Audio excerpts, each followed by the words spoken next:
O Ministério da Saúde brasileiro não tem ainda uma estatística de quantas pessoas se curaram do coronavírus aqui no Brasil. Mas sabe-se que a maioria absoluta dos infectados consegue se livrar da doença. A nossa equipe ouviu algumas dessas pessoas, entre elas uma turista brasileira que pegou a doença na Itália e foi uma das primeiras pacientes graves a se recuperar. O primeiro caso de recuperação clínica da Covid-19 em Pernambuco é de uma mulher de 66 anos. Ela teve alta no fim de semana após ficar mais de uma semana neste hospital do Recife. Ela, o marido, a mãe dela e a cunhada foram diagnosticados com a doença. Outro caso confirmado de cura é o de Ana Patrícia, de 43 anos. Ela é bancária e mora em Maceió, Alagoas. O vírus não tem como se propagar se as pessoas permanecerem em casa. O corona é forte para quem está fraco. A Ana Patrícia foi diagnosticada com o novo coronavírus depois que voltou de uma viagem à Itália no início do mês. Ela ficou internada por 10 dias em um hospital em São Paulo, mas agora está curada e já pôde voltar para casa. Ela aceitou conversar por telefone. Boa noite, Ana. Como foi o tratamento? Boa noite.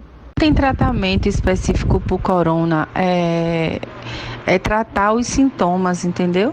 Então, assim, para dor de cabeça, dipirona, e para pneumonia, antibiótico. Quando você soube da cura, os médicos passaram para você essa informação? Eu fiquei extremamente feliz, óbvio. Eu não estou 100% porque eu tenho a sequela do vírus, que não é transmissível. O processo final de sentir que eu realmente estava curada foi a minha volta para casa. O Ministério da Saúde ainda não divulgou dados oficiais de brasileiros curados da Covid-19. Mas a Universidade Americana Johns Hopkins mostra que o número de pessoas que se recuperam é muito maior do que os casos de morte. A ideia da Ju foi... Pedro é publicitário, tem 42 anos, mora na Grande São Paulo e fala sobre o que aconteceu com ele na segunda semana de março.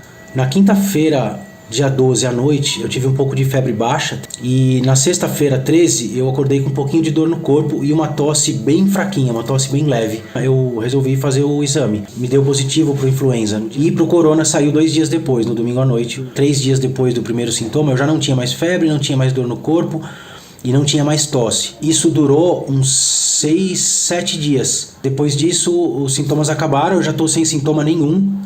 A mulher do Pedro, Juliana, conta que também teve o diagnóstico de coronavírus. A gente percebeu que os sintomas, eles podem variar de uma pessoa para outra, né? Por exemplo, a gente não teve diarreia, não teve vômito, mas a gente queria explicar, por exemplo, a dificuldade de respirar como era, porque isso ajudava as pessoas a não entrar em desespero e sair correndo para o hospital. Já foram registrados mais de 460 mil casos de coronavírus no mundo, com quase 21 mil mortes. Mas houve também mais de 110 mil pessoas dadas como curadas. A regra numa infecção viral aguda é que o próprio corpo dê conta dessa infecção a partir do nosso sistema imune e que as pessoas sejam curadas de maneira espontânea. Então, a pessoa ser curada de uma infecção pelo coronavírus é a regra, não é a exceção.